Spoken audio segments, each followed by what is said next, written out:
नमस्कार मित्रहो, पुन्हा एकदा एका नवीन व्हिडिओमध्ये आणि तुमच्या सर्वांच्या अशा लाडक्या चॅनलवरती मी स्वतः अतुल माळवे तुमचं सर्वांचं हार्दिक स्वागत करतो। आता आपण नेहमी ऐकत आलेलो आहे की भारत आपला देश एक कृषी प्रधान म्हणजे शेती प्रधान देश आहे, पण शेतीकडचं प्राधान्य हळूहळू कमी होत आहे। माणसांच्या 3 प्रमुख गरजा आहेत, ते म्हणजे अन्न, निवारा आणि वस्त्र। आणि ह्यापैकी अन्न हे आपल्याला शेतीकडूनच मिळत असतं, तर शेतीचं प्राधान्य सर्वात श्रेष्ठ आहे। आणि शास्त्रही असंही म्हणतं की सर्वप्रथम शेती, त्यानंतर व्यवसाय आणि त्यानंतर नोकरी। पण आजकाल थोडंफार उलटच चाललेलं आहे, पहिलं प्राधान्य नोकरीला मिळतं, नंतर व्यवसाय आणि त्यानंतर शेती। तरी काय हरकत नाही, आपण आपल्या ह्या चॅनलद्वारे शेतीचं जे महत्त्व आहे आणि त्याला आपण प्राधान्य देण्याचं काम आपलं हे चालू ठेवणारच आहोत। तर मित्रहो, आज आपण आमच्या ह्या नारळ सुपारी बागेत आलेलो आहोत आपण आज। आणि मागच्या बऱ्याच व्हिडिओमध्ये तुम्ही आमची नारळ सुपारी बाग नंबर 1 पाहिली असेल, तर आज आपण इथे परत आलेलो आहे। आता हल्लीच्या एका व्हिडिओमध्ये आपण सुपारी हिवाळा सीझन जेव्हा चालू होतं म्हणजे विंटर सीझन चालू होतो तेव्हा आपण सुपारी गोळा करायचं काम करतो। तर आता आपण तेच करायला परत आलेलो आहोत।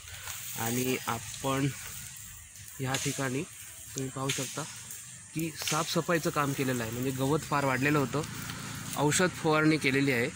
मागच्या एका व्हिडिओमध्ये औषध फवारणी पण आम्ही तुम्हाला दाखवलेली होती आणि त्या औषध फवारणीद्वारे हे जे वाढलेलं जे सगळं गवत होतं त्याचा आपण आता नाश केला आहे। आणि नाश करून म्हणजे औषध फवारणी केल्यानंतर ते गवत सगळं सुकलेलं आहे आणि सुकल्यानंतर आपण त्याला अशी आग घालून त्याचा नाश करतो आहे। तर मित्र हो, आजच्या व्हिडिओमध्ये आपण सुपारी गोळा करू आणि गप्पा गोष्टी करू। चला या आमच्यासोबत सुपारी गोळा करायला। मित्र हो, हे आहेत सुपारीचे बेडे, ह्याला बेडे म्हणतात। झाडावरून जेव्हा पिकल्यावरती अशी होते, त्यानंतर अशी, आणि आणखी सुकल्यानंतर अशी होते, आणि त्यानंतर ह्याच्या आतमध्ये आपल्याला मिळते ती म्हणजे सुपारी। अशा रीतीने मी तुम्हाला दाखवतो।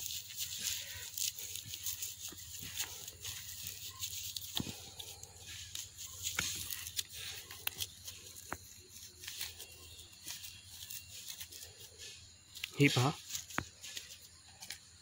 सुपारी,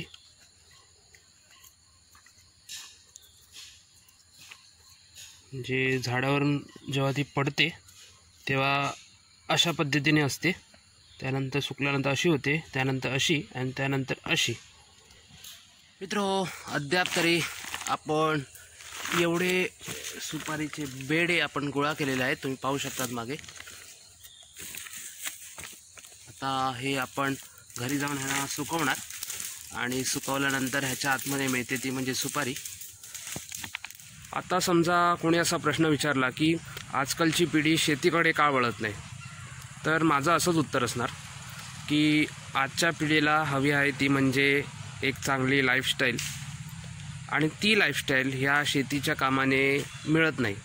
म्हणजे शेतकरी हा कष्टाळू असतो, आपल्या शेतात घाम गाळत असतो, आणि ह्या म्हणजे दैनंदिन कामामध्ये तो आपल्या लाईफस्टाईलकडे दुर्लक्ष होतच राहत असतं। कारण शेतकऱ्याचं राहणीमान एकदम साधं पद्धतीचं असतं, आणि हे साधं पद्धतीचं राहणीमान आजच्या पिढीला म्हणजे ॲक्सेप्ट होत नाही। त्यांना एक चांगली लाईफस्टाईल हवी असते, आणि त्याकरता शेतीचं प्राधान्य कमी कमी होत चाललेलं आहे, आणि आजकालची नवीन पिढी शेतीकडे वळत नाही। पण माझं असं म्हणणं आहे की टेक्नॉलॉजी किती पुढे गेली असेल तरी माणसाची भूक ही कायम राहणार आहे, जोपर्यंत माणूस ह्या पृथ्वीवर जिवंत आहे। आणि त्याची ही भूक फक्त शेतीच पूर्ण करणार, म्हणजे शेतीनेच ही त्यांची जी भूक आहे नैसर्गिक, ती फक्त शेतीच पूर्ण करू शकते। आणि शेतीचं प्राधान्य सर्वांनी ठेवलंच पाहिजे, नाहीतर वेळ अशी येईल की टेक्नॉलॉजी असेल पण खाण्यासाठी अन्न नसेल, आणि ह्याची पुरेपूर काळजी आपण घेतली पाहिजे। आजच्या पिढीने पण हे समजलं पाहिजे की शेतकरी आहे म्हणून आपण आहोत, म्हणून शेतकऱ्याचा मान सन्मान दिलाच पाहिजे आणि केलाच पाहिजे। आणि शेतकरी आहोत म्हणून आपण सर्वजण ह्या पृथ्वीवरती जिवंत आहोत, असं म्हणण्यात काहीही अवघड ठरणार नाही.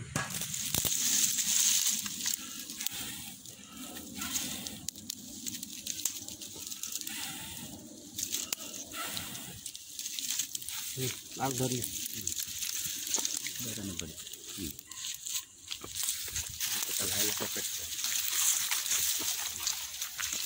मित्र हो, आपण ज्या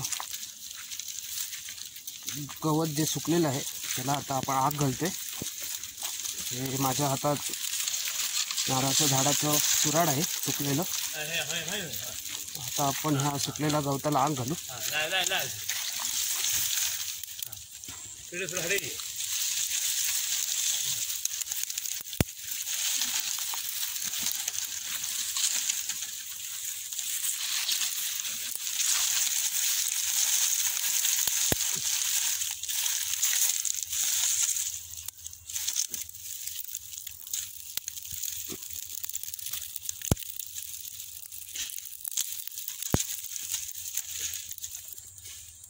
मित्र तुम्ही इथे पाहू शकतात की आम्ही असं सुकं गवत इथे आग घातलेली आहे. सुके गवतांना औषध फवारणी केल्यानंतर सर्व गवत सुकलेलं आहे आणि सुकल्यानंतर त्यांना आग घालून त्यांचा पूर्णपणे असा नाश केलेला आहे.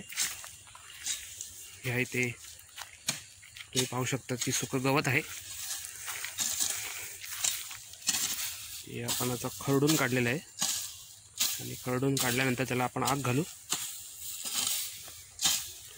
आणि आग घातल्यानंतर अशा प्रकारे जे वाढलेलं हिरवगार गवत होतं त्यांचा पूर्णपणे विल्हेवाट लागलेला आहे, तुम्ही पाहू शकता. आणि त्याच्यामुळे आता आपल्याला जे पडलेल्या सुपाऱ्या आहेत त्यांना आपल्याला गोळा करण्यासाठी एकदम व्यवस्थित झालेलं आहे. म्हणजे पहिले कसं हाताला काटे वगैरे लागायचे, तर आता आपल्याला कोणतेही काटे लागणार नाही. हे पहा इथे काही सुपारे पडलेले आहेत.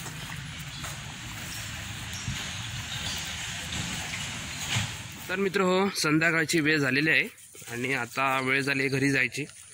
आज आपण शेतीबद्दल बरंच काही बोललो आणि आमची तुम्हाला ही नारळ सुपारी बाग दाखवली, आमची लहान मोठी शेती दाखवली. आणि तुम्हाला आजच्या व्हिडिओमध्ये काय वाटतं, म्हणजे आजचा व्हिडिओ पाहून तुम्हाला काय वाटतं हे तुम्ही आमच्या कमेंट्सद्वारे सांगू शकतात. आपण ह्या चॅनलद्वारे शेतीचं प्राधान्य वाढवण्याचं काम आपण ह्या चॅनलद्वारे करत आहोत.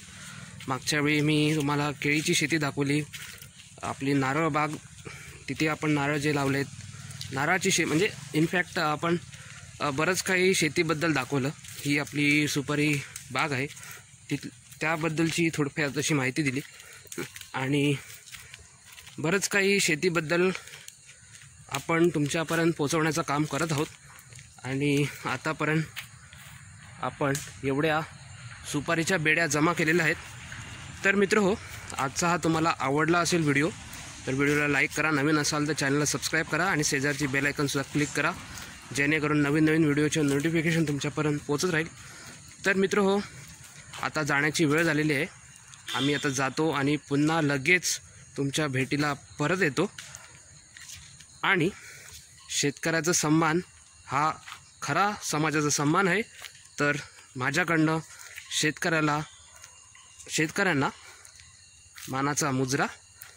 आणि आता हा व्हिडिओ संपवण्याची वेळ झालेली आहे. तर मित्र हो, आपण आता जातो आणि पुन्हा लगेच तुमच्या भेटीला परत येतो. तोपर्यंत बाय बाय.